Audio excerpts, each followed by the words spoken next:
Livro de Provérbios, no capítulo 1, versículo 8 e 9, vai dizer: ouça, meu filho, a instrução do seu pai, e não abandone o ensino da sua mãe. Eles serão um belo diadema sobre a sua cabeça e um colar para adornar o seu pescoço.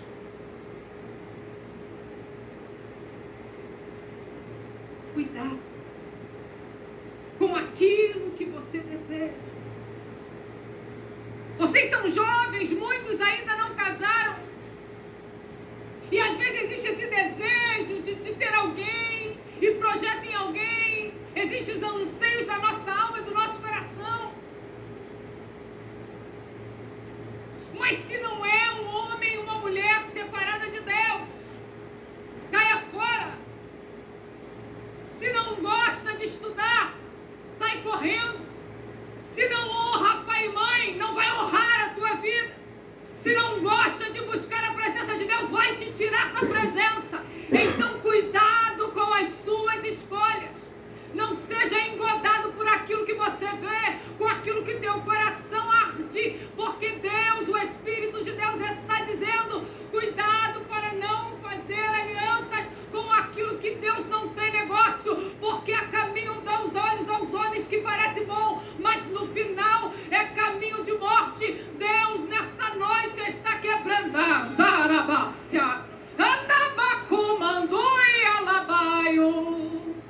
Deus nesta noite está quebrando toda aliança, todo laço preparado que havia armado contra a tua vida.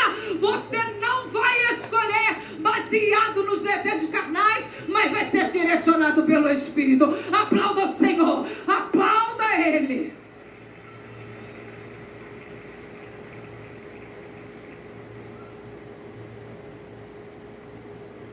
Escolhe. Escolhe.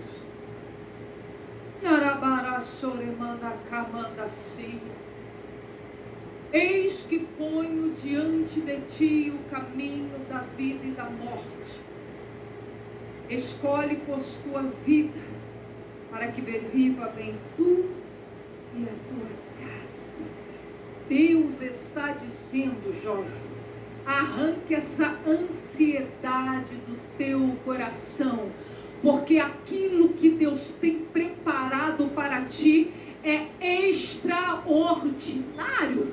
Não ceda aos pratos de Satanás. Não troque as bênçãos de Deus por um prato de lentilha, porque aquilo que Deus vai fazer vai acrescentar, vai enriquecer e não vai usurpar aquilo que Deus tem de melhor para a tua vida. Nós vemos jovens que escolheram cedo e vivem uma gravidez precoce. Nós vivemos jovens que escolheram cedo e às vezes, ao invés de estar na igreja, estão no tráfico de drogas. Nós vimos jovens que escolheram cedo e agora não conseguem trabalhar porque foram precipitados. A Bíblia diz que a precipitação arma laços, mas Deus nesta noite está arrancando toda a ansiedade do teu coração e está te dizendo: calma, tenha paciência, porque aquilo que eu vou acrescentar será excelente para a glória do meu nome. Aleluia.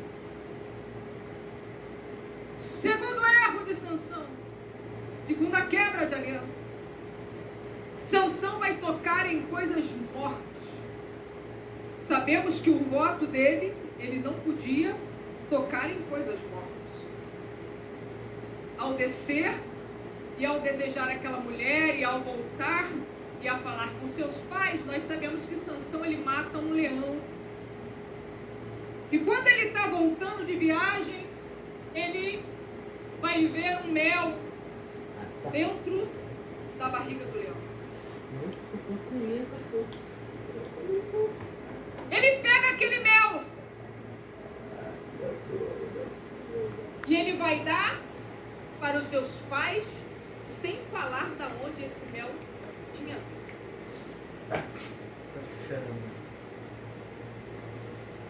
Sabemos que mel é gostoso. Mel dá prazer em comer. Ainda que tenha sido tirado de coisa morta, ele não revelou isso aos seus pais.